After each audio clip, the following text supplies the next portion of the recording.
বান্দা, দুনিয়া বাড়ানোর নেশা তোমাদেরকে ডুবাইয়া দিল, আখেরাত ফুলাইয়া দিল। এরই মাঝে একদিন কবরস্থানেই পৌঁছে গেলাম।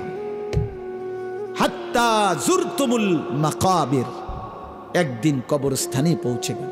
এ খাটের বানানি শেষ হয়েছে না, তুমি কবরে। সোফা শেষ হয় নাই, দোতলার ছাদ ঢালাই হয় নাই, তিনতলা শেষ হয় নাই, এরই মাঝে তুমি কবরে। কত স্বপ্ন, কত পরিকল্পনা, বাড়ি গাড়ি নারী সব রেখে একদিন অমীমাংসিত রেখা, অপূর্ণ রেখেই তুমি একদিন কবরে চলে আসবা। অথচ আখেরাতের কিছুই করলা না, দুনিয়াও শেষ করতে পারলা না। আহা বান্দা, করলাটা কি? আহা বন্ধু, কি করলা? কি করলা? ছেলেরা বলো, এত নারী দেখা কি হবে শেষ পর্যন্ত? ভাইয়া, সারাদিন তোমরা যারা নারী, ছবি, মোবাইল, অশ্লীল দৃশ্য দেখে, শেষ পর্যন্ত কখন থামবা?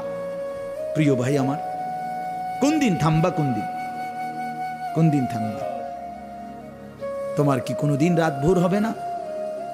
তোমার কি যৌবন শেষ হবে না? তোমার 18 বছর 20 বছরের হায়াত, এটা কি কোনোদিন আর 40 বছর হবে না? একদিন তোমার চোখের পাওয়ার কমে যাবে, একদিন কোমরের ব্যথা বাইরে যাবে, একদিন তোমারও শরীরের সমস্ত অঙ্গ প্রত্যঙ্গে দুর্বলতা চলে আসবে। খুব দ্রুত, খুব দ্রুত। আল্লাহ তাআলা বলেন, সুম্মা নুখরিজুকুম তিফলা ওয়া নুকিররু ফিল আরহামি মা নাশাউ ইলা আজালিম মুসাম্মা। আমি মায়ের পেটে সন্তানকে একটি নির্দিষ্ট সময় পর্যন্ত রাখি।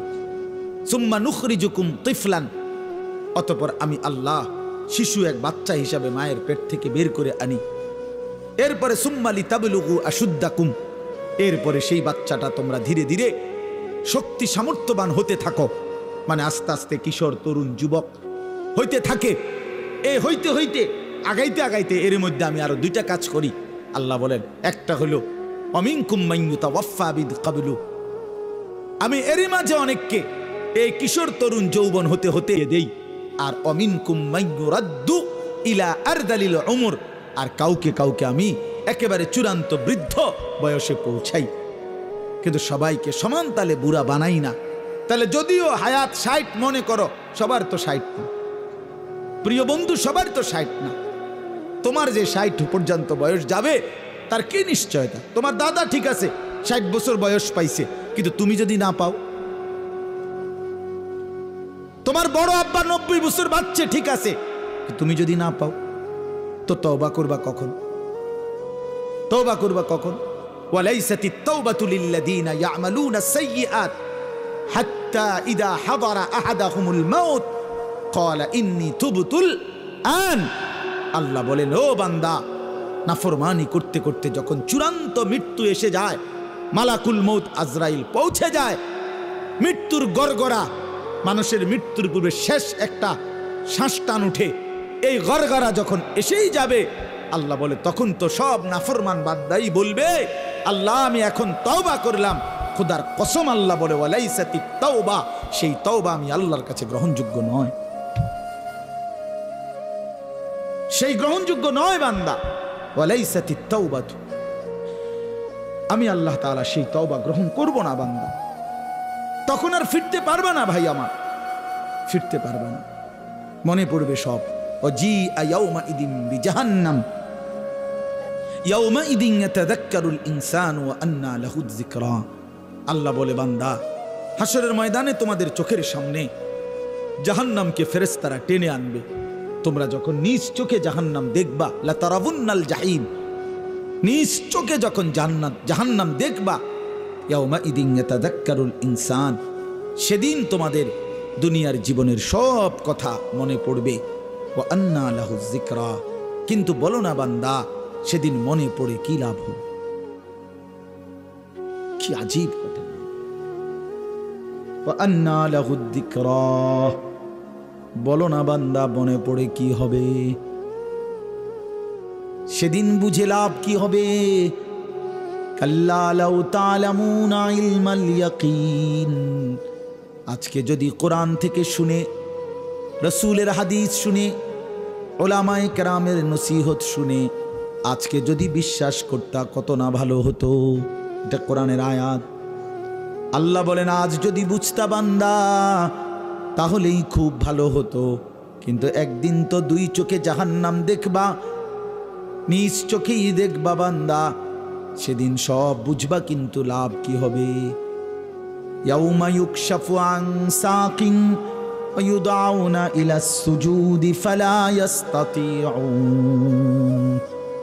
আল্লাহ বলে, যেদিন হাসরের ময়দানে তোমাদের সকলকে সারা দেহ বিবস্ত্র করে, সম্পূর্ণ বিবস্ত্র শরীরে কাপড়বিহীন দাঁড় করানো হবে, সেদিন আল্লাহর ফেরেশতা ডাক দিয়ে বলবে, নাফরমান, তোর জীবনে যেই সেজদাগুলো ছুটে গেছে নাফরমান, আজকে হাসরের ময়দানে সেই সেজদাগুলো দে। আল্লাহর কসম বন্ধু, আল্লাহ কোরআনে বলছে ফালা ইস্তাতিউন, লক্ষ কোটি বার চেষ্টা করেও বান্দা সেদিন হাসরের ময়দানে একটা সেজদাও আর দিতে পারবা না। আজ তো পারতা, কেন নামাজ পড়লা না? কেন নামাজ পড়লা না বলো ভাইয়া? কি লাভ হবে আমারে মহব্বত কইরা? একদিন শুনবা আনিসুর রহমান আশরাফি নামে এক বক্তা ছিল, ওই মরে গেছে। একদিন শুনবা বন্ধু, ওই মাওলানা আমগো এলাকায় সব সময় আসতো, সে মরেই গেছে। মৃত্যু তারে কবরে পৌঁছায় দিবে। কি লাভ হবে? তুমি পছন্দ করলেও তো আমারে রাখতে পারবা না, আমি পছন্দ করলেও তো তোমারে রাখতে পারবো না বন্ধু। সব তো মালিকের কবরে চলেই যেতে হবে। হাত্তা জুরতুমুল মাকাবির, আল্লাহ বলে একটা সময় তো কবরেই পৌঁছে যাবা। কাল্লা সাউফা তা'লামুন, তখন বান্দা কবরে সেই জানতে পারবা নাফরমানির পরিণতি কি। নাফরমানির পরিণতি কি? আল্লাহ আমাকে বুঝদান করে। এজন্য আফসোস করতে হবে ভাই আমার, আফসোস করতে হবে। এতগুলো ছেলে তোমাদের কাছে আমি হাত জোড় করে বলবো, আর কতদিন বলতে পারবো তাও তো জানি না, আর কয় বেলা বলতে পারবো তাও তো জানি না। হাত জোড় করে বলি ভাইয়া, নামাজ পড়ো। কেন নামাজ পড়বা না? নামাজে অনেক শান্তি, নামাজে অনেক তৃপ্তি, নামাজে অনেক মজা। আল্লাহর কোরআন অনেক সুন্দর, অনেক শান্তিময়। তুমি পড়ে দেখো, ওই নারীর ছবিতে শান্তি নাই ভাইয়া। অস্থিলতায় শান্তি হয় না, অতৃপ্তি বাড়ে, আরো দেখতে মন চায়। তাইলে তো তৃপ্তি হলো না, তাইলে তো তৃপ্তি হলো। স্বামী স্ত্রী তো তৃপ্তি হয় হালাল ভাবে, কিন্তু অসভ্যতা জিনা ব্যভিচারে তৃপ্তি হয় না। ওই জানোয়ারের ক্ষুধা আরো বাড়ে, যৌন ক্ষুধা। ওই জানোয়ার একসময় কুত্তার মতো হয়।